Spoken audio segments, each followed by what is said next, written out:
बात जरा एक अहम मुद्दे की करते हैं और मुद्दे के दोनों पहलू आपको बताने की कोशिश करते हैं। आपको याद होगा कि बीडीएस के इम्तिहानात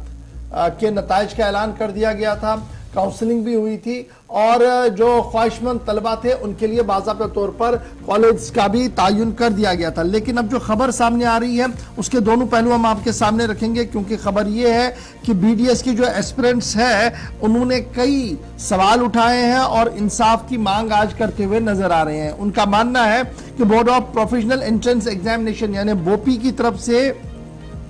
इंदिरा गांधी जो डेंटल कॉलेज हमारा है जम्मू के अंदर,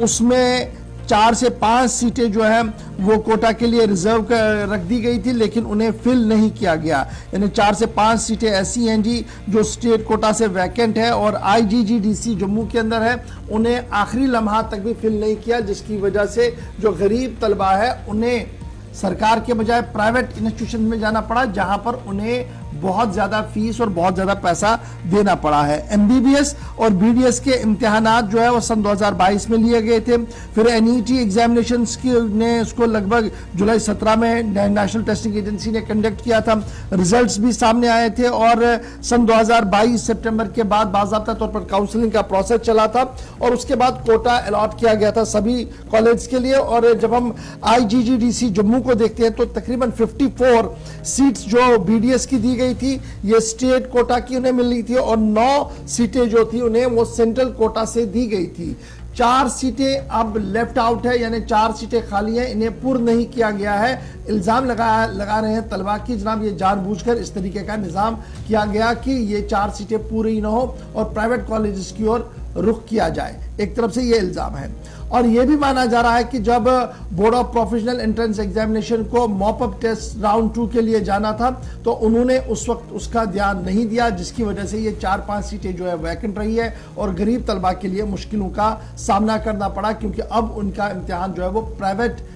कॉलेज के अंदर हो रहा है जहां पर उन्हें सबसे ज्यादा पैसा देना पड़ रहा है। ये मॉप अप टेस्ट था जी सेकेंड राउंड का जो लेना था। जब आप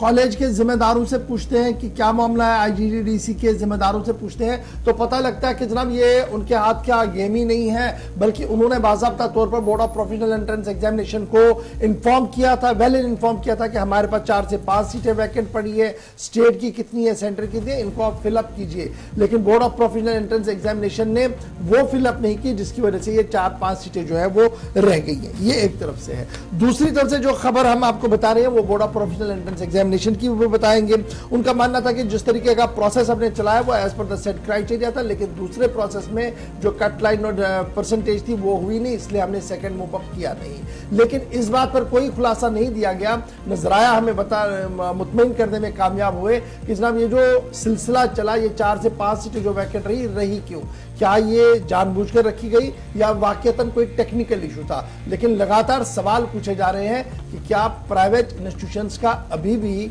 दबदबा है और बोर्ड ऑफ प्रोफेशनल एंट्रेंस से लेकर दीगर इम्तिहानी मराकज़ तक क्या बाज़ाब्ता तौर पर उनकी ही चल रही है। एक सवाल एक बड़ा है जो आज आपके सामने हमने रखा है और उम्मीद है इसका जवाब कहीं ना कहीं से ज़रूर आएगा, क्योंकि गरीब तलबा का मानना है कि उन्हें जानबूझकर प्राइवेट इंस्टीट्यूशंस के अंदर धकेला गया, जबकि स्टेट के पास वैकेंसी थी वो वहां पर हमें अकोमोडेट कर सकते थे, लेकिन board of professional entrance examination ने तवज्जो नहीं दी, जिसकी वजह से ये 4 से 5 सीटें हमारी रह गई हैं स्टेट कोटा के अंदर जो सरकारी अस्पताल हमारा बीडीएस का था। तो ये थी जनाब खबर, क्योंकि ये लगातार आपकी तरफ से कुछ इनपुट्स आए थे, फिर हमने थोड़ा सा तहकीक इसमें किया था, उसके बाद ये डिटेल्स आपके सामने दोनों पहलू हमने